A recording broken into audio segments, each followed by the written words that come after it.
Friends, कैसे हैं हम लोग? आशा करती हूँ हम लोग बिल्कुल अच्छे होंगे और मैं भी बिल्कुल अच्छी हूँ। मैं निकल रही हूँ काम से, थोड़ा इधर ज़्यादा ही बिजी चल रही हूँ और मैंने अपने चैनल का नाम सिक्स सेंस विजन से हटा के स्मिता त्रिपाठी बिंदास कर दिया है, क्योंकि ये उम्र है कुछ बिंदास बातें करने की। तो चलिए फिर मिलती हूँ आपको थोड़ी देर पे, काम से खाली होके फिर कनेक्ट करूँगी। Hey guys, I am back और लारा नीचे आ चुकी है। लारा से मिलना है। लारा के आंख में कुछ इशू आ रहा है। आ जाओ आ जाओ आ जाओ, मिलवा दो। आ जाओ, सबको नहीं मिलना है तो मैं कुछ ग्लिम्स आपको दिखाऊंगी। जो मीटिंग में मैं गई थी, कुछ मैंने रिकॉर्डिंग्स की हैं, वो आपको ग्लिम्स दिखाती हूँ। आप लोग भी इंजॉय कर लीजिए। और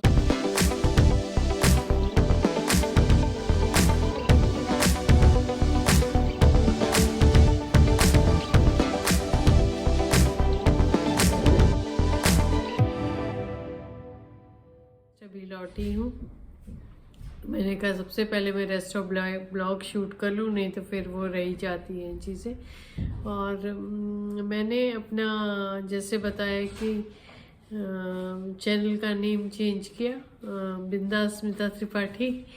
उसके पीछे रीज़न ये था कि जो मैंने शुरू में भी बताया कि एक एज के बाद जो है आप चाहते हैं कि आप बिंदास बातें करें, मतलब जो दिल में है वो आप तक पहुंचनी चाहिए। तो मैं आज से शुरुआत करूंगी मेरे दिल की बातें एपिसोड सीरीज़, और मेरे दिल की बातें आप तक पहुंचेंगी जो मेरे दिल में है, जो मैं समझती हूँ गलत या सही है। वो आप लोग भी अपनी राय दीजिएगा, पर मेरे क्या पॉइंट ऑफ व्यू है इन चीज़ों को लेके, तो मैं आपसे बात करूंगी। तो चलिए आज बात करते हैं सबसे पहले श्रद्धा मर्डर केस की।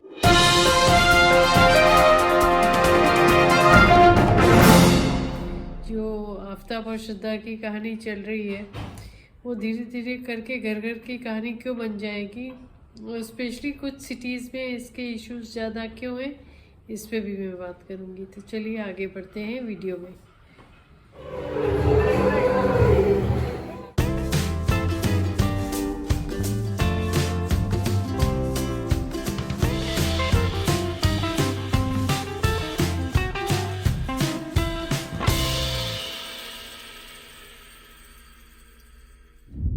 हाँ, तो बिना देरी के मैं पॉइंट पे आती हूँ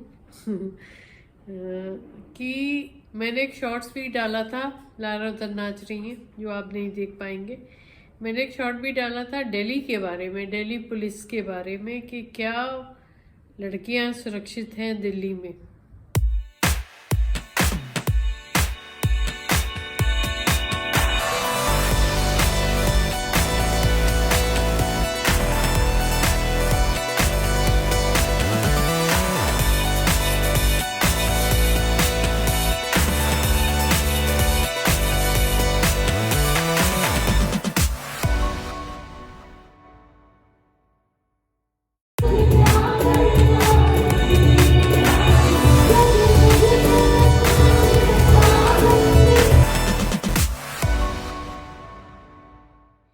देखिए, मेरा जो एक्सपीरियंस रहा है मैं वही शेयर करूँगी आपसे। जो बोलूँगी सच बोलूँगी, सच के सिवा कुछ नहीं बोलूँगी, और मुझे नहीं पता बाकी लोगों के बारे में। मेरे जो एक्सपीरियंस है वो मैं बता रही हूँ। मैं दिल्ली भी रही हूँ, मैं गुजरात में भी रही हूँ, मैं बॉम्बे में फाइनली सेटल हुई हूँ अभी। और लोगों को जैसे पता होगा मैं फिल्म मेकिंग में हूँ, अभी भी मैं सीरीज़ एक बना रही हूँ, उसमें बिज़ी हूँ थोड़ा। तो मैं जैसे बॉम्बे में काम करती हूँ या बॉम्बे में आती जाती हूँ, मुझे कभी नहीं लगा इनसिक्योरिटी, कभी नहीं लगी। Heads off to Mumbai police. एक जो यहाँ का कल्चर है उसमें एक लड़की 2 बजे आए, 2:30 बजे आए, 3 बजे आए, कई बार मैं एकदम अर्ली सुबह भी गई हूँ, कई बार शूट से 2:30 बजे भी लौटी हूँ, पर मुझे कभी प्रॉब्लम नहीं लगी, कभी कोई इशू नहीं है। बट ऐसा दिल्ली में नहीं हुआ। दिल्ली या लखनऊ, नॉर्थ की दोनों सिटीज़ में मैं रही हूँ, ऐसा नहीं हुआ हमारे साथ। दिल्ली और नॉर्थ में, लखनऊ में, नॉर्थ सिटीज़ में इतना ईव टीजिंग का प्रॉब्लम है, इतना ईव टीजिंग का प्रॉब्लम है, एंड गॉड नोज क्यों। God knows, God only knows why it is there, why it is not in Maharashtra, specially in Mumbai, Pune I have lived Pune में भी ऐसा कोई इशू नहीं है। Why in Delhi and Lucknow, जबकि दिल्ली तो बहुत एडवांस माना जाता है। दिल्ली में इतने बढ़िया कॉलेजेस हैं, इतना बढ़िया एजुकेशन सिस्टम है, फिर इस लेवल पे क्यों कार्रवाई नहीं होती मुझे नहीं पता। मैं ये चाहती हूँ अगर आप लोग साथ दें तो हम ये डिमांड रखें कि भाई दिल्ली पुलिस इसका थोड़ा सोल्यूशन निकाले। मुझे बहुत अफसोस होता क्योंकि मैं अपने प्राइम टाइम में, अपने प्राइम करियर के टाइम में दिल्ली में थी, और बहुत कुछ हम अपनी अपॉर्चुनिटीज़ और करियर को मिस कर जाते हैं इन चीज़ों की वजह से, क्योंकि हम ओपनली कोई भी काम कर ही नहीं सकते हैं। सबसे पहले इशू आ जाएगा, हम जाएंगे आएंगे तो 10 बार रास्ते में छिड़कानी होगी, वो आपके निकलने का मज़ा ही किरकिरा हो जाता है। बिल्कुल मतलब इन चीज़ों से अपने माइंड को अकोमोडेट करना, मैंने अपने सामने देखा है किस लेवल की टीजिंग लोगों के साथ सामने सामने, डे में नाइट ले लो, कोई भी टाइम आवर ले लो, किसी भी समय ले लो, ये चीज़ें हुई हैं। So I am not surprise why Aftab has selected Delhi as a place to get rid of Shraddha. शायद मुंबई में रह के उसकी बोलना नहीं चाहिए। आई एम नॉट कंप्लेनिंग कि यहाँ की पुलिस ज़्यादा अच्छा वर्क करती है या दिल्ली की पुलिस कम अच्छा वर्क करती है, पर शायद वो अगर मुंबई में होता तो उसकी शायद इतनी हिम्मत ना पड़ती जो काम वो दिल्ली में कर गया। आप कैसे सेम टाइम पे निकल रहे हो, सेम टाइम पे जा रहे हो, सेम टाइम पे एक तरह की एक्टिविटी कर रहे हो, आपके बैग में चीज़ें हैं, आप एक बैग लेके निकल रहे हो सस्पिशियस। जो आदमी इस तरह का काम कर रहा है वो सस्पिशियस मोड में खुद भी इनसिक्योर रहता है कि उसको कोई देख ना ले, पकड़ ना ले, तो उतना कॉन्फिडेंट नहीं देता जितने कॉन्फिडेंटली अब हम बात कर रहे हैं कि बड़ा कॉन्फिडेंट था, बड़ा निडर था, उसको डर नहीं था। जी नहीं, ऐसा नहीं है। अब जब इतने दिन निकल जाएंगे किसी भी चीज़ में, जब इतना लंबा पीरियड निकल जाएगा किसी भी चीज़ में, तो जो बात 4-5 दिन में कैच करने की होती है, जो कुछ दिनों में कैच करने की होती, वो तो ख़त्म हो गई। अब तो 6 महीने का पीरियड हो गया। उसने पूरा केस स्टडी बना लिया श्रद्धा केस को।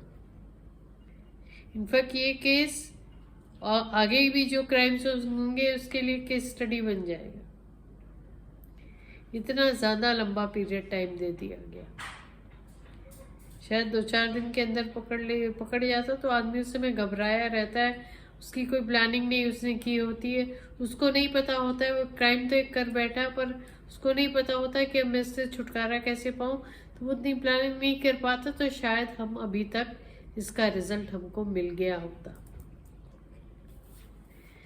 तो मेरा एक ही सवाल है कि ये क्या दिल्ली सुरक्षित है लड़कियों के लिए, और दिल्ली पुलिस इसके लिए क्या कर रही है। ये मैं बिंदास स्पंदना त्रिपाठी का आज पहला एपिसोड दिल्ली वुमेन सेफ्टी के ऊपर। वुमेन एम्पावरमेंट का सबसे ज़रूरी पॉइंट होता है लेडीज़ सेफ्टी का। हम किसी भी समय कुछ भी समय निकलें, हमारी जैसा वर्क है, जैसी चीज़ें, उसके अकॉर्डिंग हमको ये इजाज़त मिलनी चाहिए कि हम अपने कामों को जाके बेधड़क कर पाएँ, और हम निडर होके अपने घरों से निकल पाएँ, हम ट्रेवल कर पाएँ, हम सेफ्टी, हमारी सेफ्टी, जब हम कहीं जा रहे हैं तो हमारे घर वाले भी सेफ फील करें कि भाई ठीक है हमारी लड़की निकल के गई है, कोई इशू नहीं आएगा उसको, हम चैन से घरों में आराम से रह सकते हैं। लड़की हो जाना ज़िंदगी में कोई क्राइम नहीं होता, लड़की पैदा होना कोई क्राइम नहीं होता। दूसरा पॉइंट, मैं उसके बाद बंद करूँगी इस व्लॉग को, नेक्स्ट व्लॉग में फिर कुछ चीज़ें लाऊंगी। दूसरा पॉइंट, हमारे हिंदुस्तान में कहीं ना कहीं कितना भी हम कह लें, कितना हम कह लें कि लड़के लड़की में कोई फ़र्क नहीं, फ़र्क है भाई साहब, फ़र्क है। फ़र्क इस मायने में है कि एक लड़के को शुरू से यहाँ पे एक पैम्पर्ड एटमॉस्फेयर में रहने की हैबिट होती है। मेरे खुद भी बेटा है, मैं एक माँ के नाते ये बात आपसे बोल रही। पैम्पर्ड एटमॉस्फेयर में मतलब क्या हुआ कि कभी भी कोई भी लड़की, या तो उसकी बहन हो या तो उसकी माँ हो, वो मेल्स के ऊपर हावी नहीं हो सकती। तो जब उसको हावी होने का वो नहीं दिया जाता, अपॉर्चुनिटी नहीं दिया जाता, घर के मेजर डिसीजन मेकिंग में उसको शामिल नहीं किया जाता, शुरू से एक मेल को डिफरेंट ही तरीके से प्रेजेंट किया जाता है घरों में। मैंने जैसे बताया, जब ईव टीजिंग इतनी ज़्यादा है, जब नॉर्थ, स्पेशली नॉर्थ सिटीज़ में ये सब इश्यूज हैं, तो हम कितना भी कह लें कि लड़के लड़की में फ़र्क नहीं है, दिख तो रहा है फ़र्क भाई, फ़र्क तो दिख रहा है।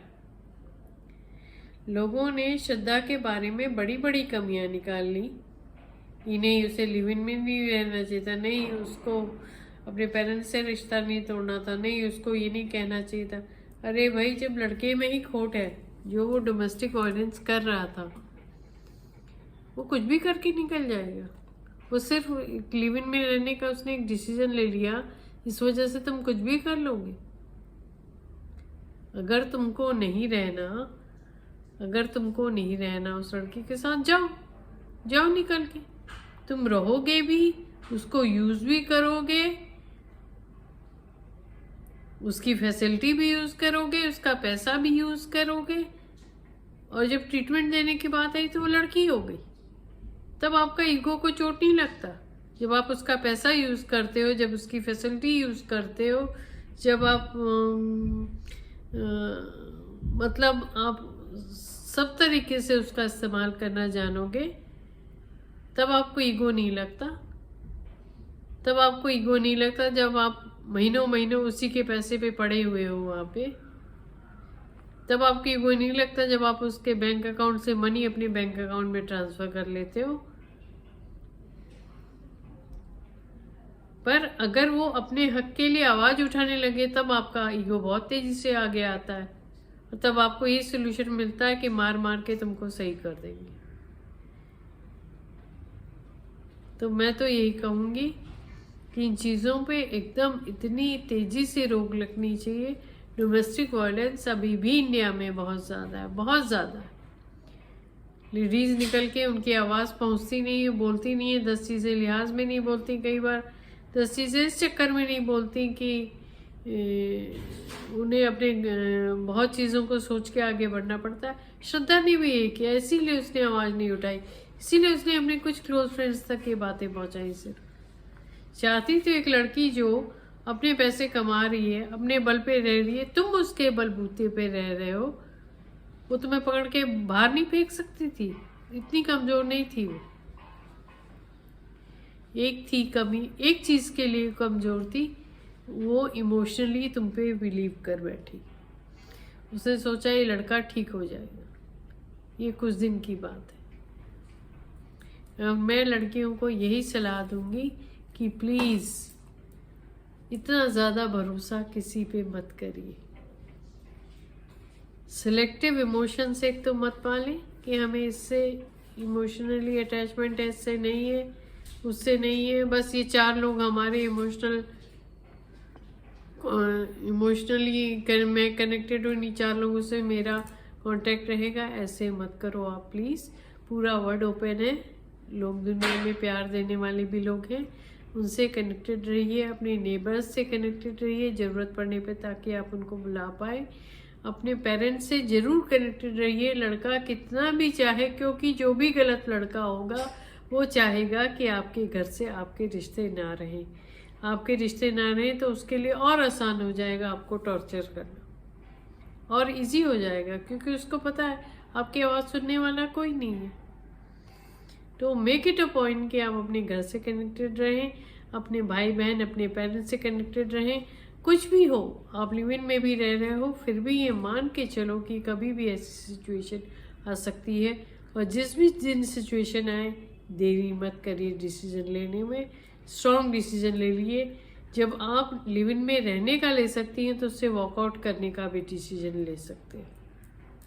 लड़का कितना भी इमोशनल ब्लैकमेल करे, once take a call on it.